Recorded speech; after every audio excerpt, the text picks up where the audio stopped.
各位老友記，今日開講之前，我想你先閉埋眼，諗返屋企飯台上面嗰一幕，飯煮好啦，一屌烤夾中間，一煲熱辣辣嘅白飯擺出嚟，個個一揭開，啲白煙就咁噴上嚟，成間屋都係飯香。你坐低拎起個碗，正話想撩多兩啖，個仔或者個新抱望住你，眉頭一皺，講咗一句又食白飯呀，就係咁簡單，5個字，一啖飯未入口，你隻手就停咗喺半空。你食咗白飯幾十年，由細個食到而家，滿頭白髮。呢一刻，面前呢碗你食咗大半世嘅飯，好似突然之間變咗毒藥咁，你想食又唔敢夾。你隻手停喺半空，個心諗：我食咗成世嘅嘢，點解而家連食都唔可以食？你唔想同仔女嘈，你唔想罰佢哋嘅好意，於是你唯有將個碗放反低，扒兩啖菜，飲啖湯，就當自己食咗餐飯。個肚其實仲係餓，但係你唔出聲。呢種滋味，你有冇試過？一個食咗一世飯嘅人，坐喺自己屋企飯台前面，望住一碗熱飯，竟然唔敢食。呢種無奈，呢種委屈，呢種明明係喺自己屋企，但係好似連食餐飯都要偷偷摸摸嘅感覺，唔係一個兩個老人家先有，係好多好多屋企每一晚都上演緊嘅一幕。我同你講，呢個畫面喺全香港唔知幾多間屋邨、幾多個公屋單位、幾多張飯台上面，每一晚都喺度發生緊。慈雲山有，觀塘有，荃灣有，屯門有，將軍澳嗰啲新起嘅屋苑一樣有。個仔個女關心你，冇錯，佢哋見到你張驗身紙寫住血糖高，佢哋驚，佢哋唔想你有事，所以佢哋叫你唔好食飯。但係佢哋唔知，佢哋嗰句好心嘅說話，原來會慢慢咁將你推去一個你估都估唔到嘅結局。我要問你一句，問到你心入面，你食白飯食咗幾十年，由後生食到而家，一日都冇離開過。而家醫生話你血糖高，仔女話你唔好再食飯，咁到底你仲有乜嘢食得奶？你唔通淨係食菜飲湯捱餓咩？一個食咗幾十年飯嘅人，你叫佢一夜之間唔食飯，你話佢頂唔頂得順？你千祈唔好以為戒咗飯就等於安全。我今日就係要同你講，好多人以為唔食白飯就一了百了，以為飯就係罪魁禍首，但事實啱啱相反，戒飯戒得唔啱方法，比你日日食飯仲要傷。而呢個代價唔係印喺張驗身紙上面嗰個血糖數字咁簡單，呢個代價係你對腳。你冇聽錯，係你對腳。你以為你喺度守血糖，其實你喺度賠上緊你自己嘅一對腳。你聽我講完先，你就明白我點解咁講。不過你放心，我今日唔係要嚇你，我今日唔係叫你戒飯，亦都唔係叫你去買糙米轉食粗糧。我淨係要同你講一個好細嘅動作，細到今晚你落廚放落個電飯煲入面就做得到。呢樣嘢喺街市度10蚊8蚊一斤，平過你買嗰啲貴到飛起，寫住糖尿人專用嘅餅乾，你放咗落去，全家人食起上嚟，冇一個食得出有咩唔同。但係你嘅血糖升起上嚟就慢好多，呢個先至係今日真正重要嘅位，而真正重要嘅位喺後面，你聽落去，你就會多謝你自己今日肯坐低聽我講。我哋先講一講50歲之後一樣好多人睇漏眼唔當一回事嘅嘢。人人都話糖尿人唔好食白飯，呢句你聽到耳都出繭啦，但係好少人會同你講，一個上咗年紀嘅人，佢真正流失緊嘅係乜嘢？問題唔係喺嗰碗飯度，問題係喺你戒飯戒錯咗方法，搞到自己一日一日虛弱落去，而你自己完全唔知。你有冇試過以前上樓梯一口氣行3層都面不改容，而家行到一半就要扶住扶手抖反啖氣？你有冇試過以前坐喺張凳度想起身，一撐就起到身，而家要用2隻手撐住台面，撐住膝頭，喐幾喐先至企得起？你有冇試過行落街市買殼，以前拎住2袋嘢，一路傾偈一路行返屋企，而家買完行返到屋企，成個人攤晒喺張梳化，小對腳好似冇晒力，圓曳耶乸，好似2顆棉花咁。仲有，你有冇試過以前對手擰得開個樽蓋，而家擰極都擰唔喐，要叫個孫仔幫你擰？你有冇試過以前抱得起個孫，而家抱起佢行2步就手軟，要即刻放反低？你有冇試過以前瞓一晚就精神晒，而家瞓極都覺得攰，起身之後成個人都好似冇叉電咁。呢啲你以為係小事，你以為係老咗就係咁，但係我同你講，呢啲一樣一樣加埋，其實就係你身上啲肌肉正正喺度悄悄咁流失緊嘅信號。好多人一遇到呢啲情況，就同自己講一句：唉，老乸知嘛，就係老乸兩個字，將所有嘢都推咗過去。但我同你講，呢個真係好可能唔係單純嘅老，呢個好可能係肌少症。乜嘢叫肌少症？簡單啲講，就係你身上嘅肌肉一日一日咁少落去，你唔覺，因為佢唔痛，佢唔痕，佢冇聲出，但係佢就係咁靜靜雞，將你對腳嘅力量，將你成個人嘅氣力一啖一啖偷走。而最麻煩嘅位喺邊？就係呢個肌肉流失。同你發現血糖高之後，食錯嘢係直接扣埋一齊嘅。你血糖高，你驚，你戒飯，你食少咗，你身體攞唔到足夠嘅料去養住啲肌肉，啲肌肉就更加快咁散。你話幾冤？呢度就係我最想你記住嘅一個分別。血糖係一樣你睇得見嘅嘢，佢印喺張驗身紙上面，黑紙白字，你一望就知道係幾多。但係肌肉流失係一樣你睇唔見嘅嘢，佢唔會出現喺任何一張報告上面。佢係靜靜咁一日一日將你照顧自己嘅能力搬走，而呢個能力先至係一個老人家最驚失去嘅嘢。點解？因為肌肉一散，對腳一冇力，你就好容易跌親。一跌親，對於上咗年紀嘅人嚟講，隨時就係入院，隨時就係坐輪椅，隨時就係要人照顧。而要人照顧呢4個字背後係乜嘢？係你成世人最唔想聽到嘅嗰句麻煩到仔女。你諗清楚，你日日守住嗰個血糖數字，守到自己面青口唇白，但係你對腳就喺你唔為意之間一寸一寸咁弱落去，到有一日你企唔穩，行唔到，你先至發現原來你捉錯咗重點喎。你捉住咗張紙上面嗰個數字，但係你放走咗你自己一對腳。我而家就同你拆解，如果你繼續守住呢個錯嘅習慣，個結局會係點？你想像一個圈，一個轉極都轉唔出嚟嘅圈。第一步你驗身驗出血糖高，第二步你驚，你即刻話唔食得飯啦。第三步你戒晒飯，一啖都唔敢掂。第四步你餓，人餓起上嚟，身體係一定會去嘢頂肚嘅，呢個係本能，冇得抗拒。於是你去咩？你會去麵包、杯麵、餅乾、便啲，你以為冇乜所謂嘅零食，你以為呢啲嘢冇飯咁邪？但我同你講，大部分呢啲嘢升糖升得比白飯仲要快，仲要勁。你以為你避開咗糖，其實你只不過係換咗一個債主，而且係一個更加惡嘅債主，你仲要蒙在鼓裏，以為自己好乖、好聽話、好健康。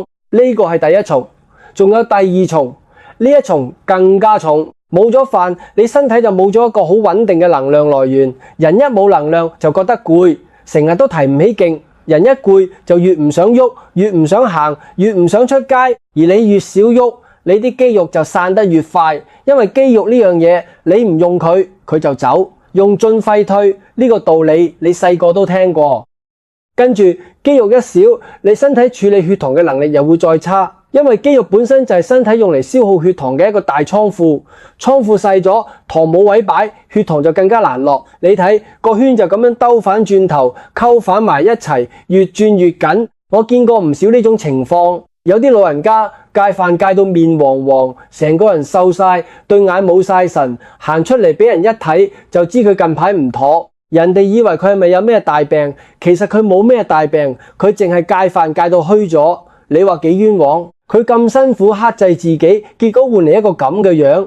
仲有更慘嘅，有啲人一虛就更加容易病，一病就更加冇胃口，更加食得少，個圈就越轉越落，一路沉落去。結果係乜？結果係你嗰個血糖數字可能都冇跌到幾多，但你成個人就好似矮咗一截，虛咗一層，個樣憔悴咗，對腳冇力咗，精神冇晒咗，你賠上咗成個人。但係你想守嗰樣嘢，其實根本冇守到喎。你以為你喺度打仗，其實你打嘅係一場你自己都唔知點解會輸嘅仗。所以我要講一個好認真嘅說話，你聽好，戒飯戒得唔啱，你救唔到你嘅血糖，你只不過係親手攞走你自己一對腳。呢句唔係我嚇你，呢句係好多老人家真真正正行過嘅一條錯路。講到呢度，我想同你講一個真人真事，係我識嘅一個街坊，住喺黃大仙嗰邊。呢位老友記60幾歲，一路以嚟身體都幾好。